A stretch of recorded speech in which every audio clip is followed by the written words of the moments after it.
Vendredi 19 juin, le patrouilleur de haute mer 1er maître Lair descendait les eaux de la Garonne pour une escale de 3 jours à Bordeaux.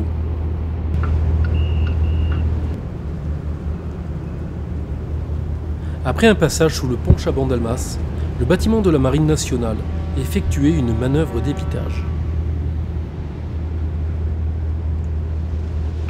Il pivotait devant la place des Quinconces pour venir accoster au quai situé face à la Bourse maritime, donnant l'occasion à de nombreux Bordelais, un zeste curieux, d'assister à la manœuvre. Avant, on appelait ce bâtiment-là un aviso. Aujourd'hui, on appelle ça un patrouilleur de haute mer.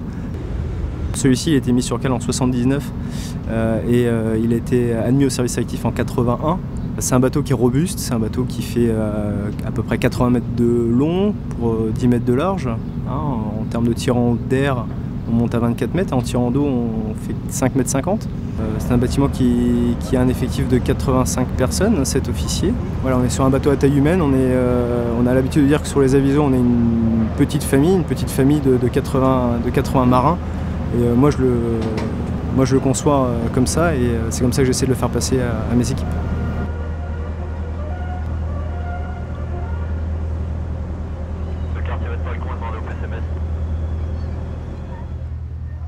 Donc c'est un bateau qu'on appelle un peu le couteau suisse de la marine puisqu'il est capable de faire quasiment toute mission. Il s'inscrit dans le cadre du livre blanc en termes de missions permanentes que sont la dissuasion, la prévention, la sauvegarde maritime, mais également tout ce qui est opération extérieure. Voilà, ce bateau-là a participé à Héraclès en 2005. En 2009, il a participé à l'opération Atalanta contre les pirates. Et puis régulièrement, chaque année, il part dans le golfe de Guinée pour participer à l'opération Corimbe, qui vise à protéger nos intérêts dans la zone, à faire de la formation avec nos alliés africains. Une des missions de l'Aviso qui est une des plus importantes, c'est bien la protection des approches maritimes, puisque depuis les attentats de janvier, on a eu un renforcement global du niveau de vigilance dans certaines parties de France. Pour la marine, la vigilance elle est continue et on s'inscrit dans le dispositif de protection de nos approches afin d'éviter toute tentative d'attentat à proximité de nos côtes.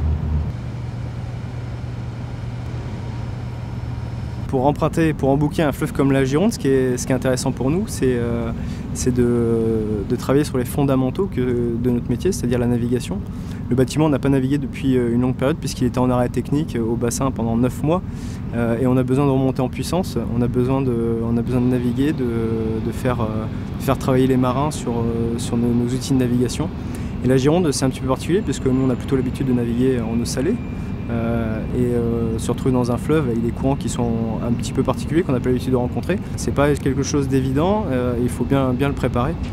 Et c'est toute cette préparation et cette conduite de la navigation qui est importante pour nous afin d'être pleinement opérationnel par la suite. On est accosté aujourd'hui à Bordeaux. C'est une ville qui est très appréciée des marins puisqu'on est au cœur de la ville. Il suffit de traverser la route pour être parmi la population.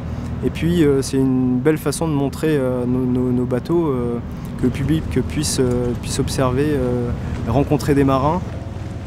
Aujourd'hui on a besoin de recruter, on a besoin de faire connaître notre métier, on a besoin de montrer quelles sont les spécificités de notre métier et quelle est l'utilité de la marine.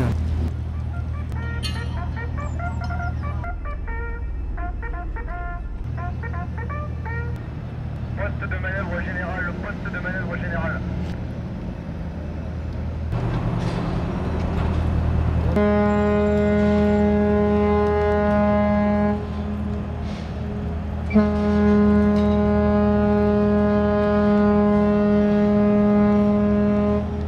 Sous un soleil estival déjà brûlant, qui pesait sur la capitale d'Aquitaine, le bâtiment quittait le port de la Lune ce lundi 22 juin, après une escale qui, au dire des marins, s'avérait excellente.